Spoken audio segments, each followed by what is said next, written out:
You want answers? I'm as mad as hell, and I'm not going to take this anymore. You want answers?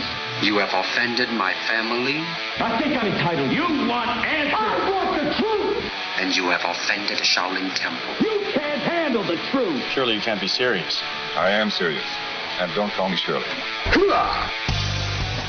Radical rant. Well, tokers and tokettes, I've got some interesting stuff to talk about for today's Radical Rant, entitled, It's Not Enough to Prove Prohibition is Bad. We need to prove that marijuana is good. I'm talking about marketing here, and to begin this discussion, I'm going to talk about some inside information that I have. I can't tell you where I got the information or how I know it, but, oh my goodness, we're not ready to stop yet. See what happens when Ganja John's not here? The whole show falls apart.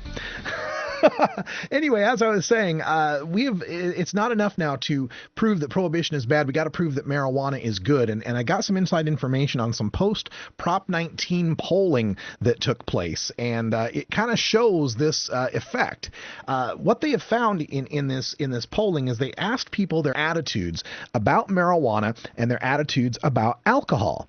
And when they asked people about marijuana, they asked them, what is your overall feeling about marijuana, positive or negative, good or bad? And the majority of people say that marijuana is bad. Right? The majority of people have a negative impression of marijuana. Now, not people that are currently using it. People that are currently using it don't generally have a negative impression, but still, there's enough of them that do. Even regular users of marijuana that have a negative impression, that it brings the overall number up to a majority. And of course, the less people use marijuana, or the people that don't use marijuana, have a much higher opposition to it, the feeling that it's not good.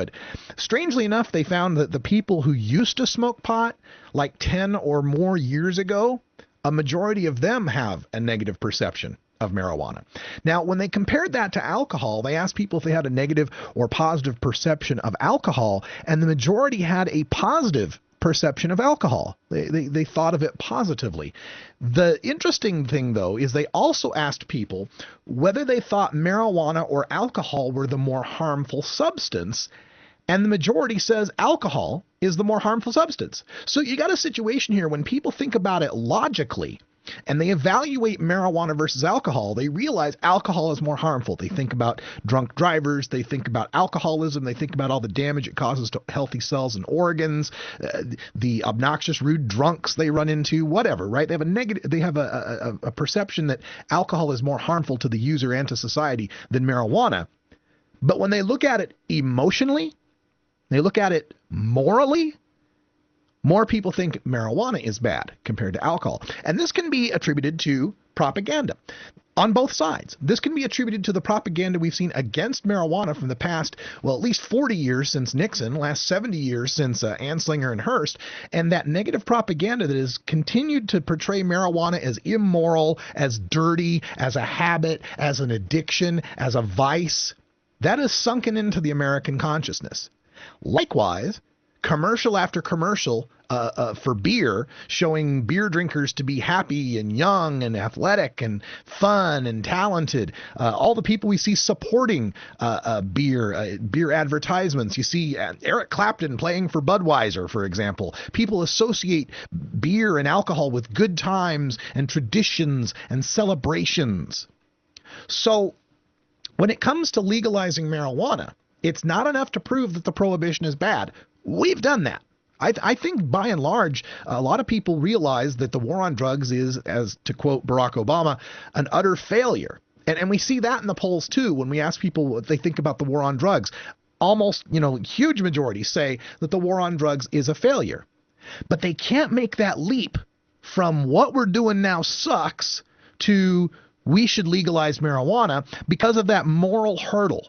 They cannot get past the moral hurdle of marijuana is bad, it's evil, it's dirty, it's disgusting, it's a habit, it's an addiction, it's a vice. They can't get past that. So it is time now, as marijuana advocates, to start moving to proving marijuana is good, that marijuana is fun, that it's a harmless way to relax, it's a way to socialize with other people. It's the intelligent decision to make if you want to party. rather than choosing alcohol. Marijuana needs a marketing campaign. Marijuana needs to be thought of like a candidate that's running for office. We need to show all the positives of marijuana use, of responsible marijuana use. It's not enough to prove that prohibition is bad. We need to prove that marijuana is good. And this is something that's kind of a thorny issue when we start talking about the big drug law reform organizations. When we look at Marijuana Policy Project, in their byline, as far as what their mission statement is, there's a little part that says to reduce the harms associated with marijuana, right? And it's basically an anti-prohibition stance. It's a stance that says prohibition causes more harm than marijuana. By framing it that way, you're saying marijuana causes harm. Drug Policy Alliance has somewhat of a similar idea, harm reduction. And every time we talk about that, we are illustrating that marijuana is harmful, and we are bolstering that moral argument against it. I think it's time that we start, and I'm going to be pushing for this from inside NORML, and those of you out there can push NORML from the outside. We need to start being more pro-marijuana. That marijuana is a good thing, that we should encourage people to switch from alcohol to marijuana, that we should start showing people the events that we have that are marijuana themed and how wonderful they are. For example, the Seattle Hemp Fest. Every year I go to Seattle Hemp Fest, and there are 100, 150, 200,000 people gathered in a 1.6 mile park.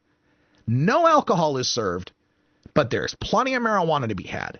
And we don't see thefts or fights or belligerence or puking or any of the negative consequences that we see associated with, say, a Seahawks game at Quest Field, where there's 50,000 people, no marijuana available, but all the beer you could possibly want to drink. I talk to those cops all the time, whether they'd rather work a Seahawks game or whether they'd rather work the Hemp Fest. And every time they come back and they say they'd rather work the Hemp Fest.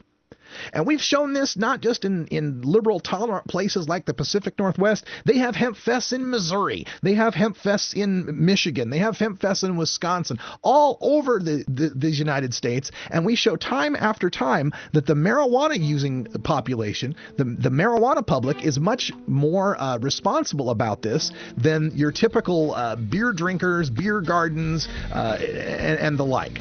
So work with me in 2011. I'm taking your ideas here at stash@norml.org. How can we prove to people that marijuana is good? What are the elements of the positive marketing campaign for marijuana? I know some people think stop calling it marijuana and start calling it cannabis. That's part of it, maybe. Let's talk about that. In Hour 2, Toker Talk Radio, how are we going to build the marijuana marketing plan? How are we going to make marijuana a positive in this society? We'll take your calls at 971-533-7111 in our Hour 2. For Ganja John and Cannabis Carry, I'm Radical Russ for the NORML Foundation at Rolla J Studios here in Portland, Oregon. Thanks for listening. We'll be back next week, every day, with more news interviews that you can use for the